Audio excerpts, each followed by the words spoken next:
Alright, so I got the day off today. Yippee-yay-ki-hey! So yeah, that's pretty cool. I just got back from the gym, so I'm a little sweaty. So yeah, I'm gonna go take a shower. So see you real quick. So obviously, after taking a shower and it's being like 12:30ish, I'm looking to eat something, and the only thing I have in this fridge is a Coca-Cola, and I'm not quite sure Coca-Cola is gonna satisfy me, you feel? So, what that means, it's time to go on an adventure to look for food! Yeah, this is gonna be fun because I have no idea what's around here, but it's gonna be an adventure, so I'm psyched! Here we go! Alright, so I'm back. So I found food after like 20 minutes of looking, which actually, not just 20 minutes, because it included the 15-minute walk I took. There's a mall that's relatively close I walked to, so I've got food. So ready? Here, I'll show you. Yeah, oh shoot, yeah.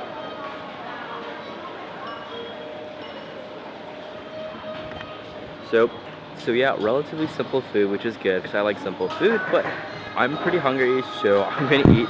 So stay tuned, because I'm pretty sure I'm going to walk around Suzhou and find things to do, because I have the day off. So why not? So, see ya! Alright, I'm done and ready to explore. Alright, so I'm sitting here at Jinji Lake. So this is like a pretty famous lake in Suzhou, and it's so beautiful. Like here, like you can listen. Like, I love just how this is like this bridge walk is done. Anyways, but it's a beautiful place, and this is where I'm going to explore today because I wanted to go to another place, but I wasn't quite sure how long it was going to take, and it's already like 2 o'clock. So we're gonna walk around here. You'll see the scenic scenes, and I'll add some more commentary later about like I guess the significance of this place and like everything about it. So let's go. Missing someone. Missing someone. Missing someone. Alright, so I've been walking for 30 minutes, and this thing, oh, this big U thing right here underneath me is called the Gate to the East, or some call it the Gate of the Orient. And so it's supposed to symbolize a gateway to the city of Suzhou.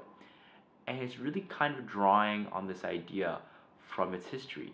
So back around 500 BC, Suzhou was the capital of China under the Wu Kingdom, so it was rather important. And so what the Gate of the East is trying to emphasize is that it still plays a huge role in modern day China's success and longevity and as such. #1. So let's talk about the archway real quick. So the architectures drew inspiration from the Suzhou Gardens, which is considered to be some of the prettiest gardens in China. And so the gardens there, their archway is a lot more, like more broad, not as steep as the Gate to the East. And so yeah, that's why they kind of did it. And oh, another thing I want to talk about is that Western media is kind of mean to the structure. So because it's like this U thing, right? A lot of Western media says it looks like long johns or underpants. So they call it the pants building. So they kind of mock this Chinese piece of architecture. So I mean, what's new, right? But anyways, that's all I wanted to say. And let's get back to the adventure. Boing. So yeah, pretty cool stuff.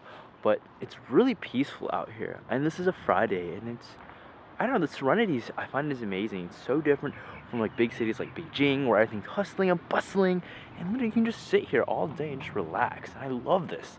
That's just so amazing. Let me go through some like B-roll that I shot right now. So here we go.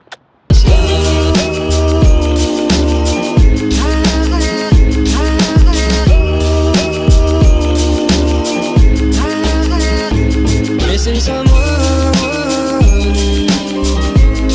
Is as normal. Missing someone. Okay. Do you see this Ferris wheel right here? Yeah, over there. I have to walk all the way back over there. I'm totally dreading this walk.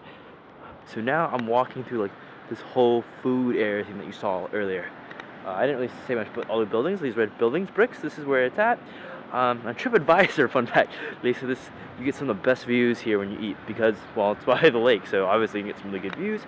Food, don't know as much, but everyone says like this is a gorgeous place to eat and home. Let me just show you, right? Ugh.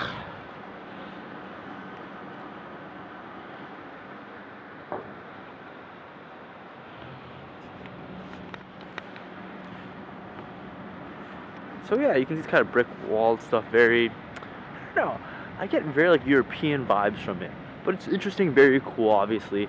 Um, Actually, let me just talk about it a little more in three.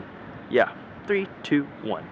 So according to TripAdvisor, it has some of the best places to eat. Literally, like you can get like Italian food, you can get Indian food, you get German food, Bavarian food, etc. So many different kinds of food on this complex, and majority of these like, restaurants in this complex, it's super nice. Like obviously, like well, good decor, probably pretty good service from what I read, and all these things. Well, because you know it's near a lake, good scenic area, so you gotta have all this great stuff. So if you're ever in Suzhou and you're by Suzhou Industrial Park, you should go to these restaurants because you get the great view of Jinji Lake, and that's my quick tidbit. So yeah.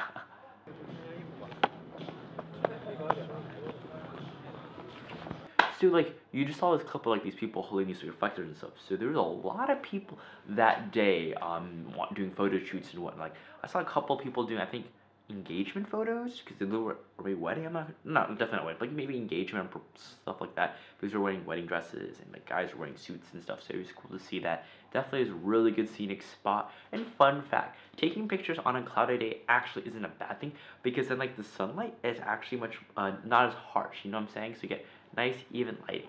That's all I wanted to say. So yeah, let's continue on with my journey. Okay, right here is the Intercontinental Hotel. And you know what I think is really cool? The bidding war that must have occurred for the Intercontinental Hotel because nobody's blocking its view. Like the hotel, right there, yeah, where is? Basically, no one's blocking its view, so it gets a beautiful view of the lake. And that must have been so stressful whoever had to deal with that. Like, dang. Or unless they were here, like the first ones here, but maybe not. I don't really know, but all I know is that'd be an interesting story to talk about, like the bidding war, and also probably for those restaurants back there. Actually, I'd probably assume that the restaurants probably had to deal with a bigger bidding war because they probably weren't here like the first ones here. Intercontinental looks a little old from the outside, the exterior, so maybe they were like the first ones to develop this area. But yeah, just thought it was a cool tidbit to talk about. So yeah, that's what I realized. I probably didn't give you a very good depiction of where the Intercontinental Hotel is in respect to like, here's the hotel, and pan over, there's the lake. Nothing obtruding its wonderful view. Here, see? Nothing at all. So, yeah, cool. Alright, so I feel like it definitely got a lot less foggy since like the last 2 hours I've been out here. But maybe I'm crazy, but yeah, it's really pretty and I'm really tired. I still have like another 20-minute walk. But I think I'm gonna stop vlogging. Oh, I'm on my knees for right now. But maybe not. So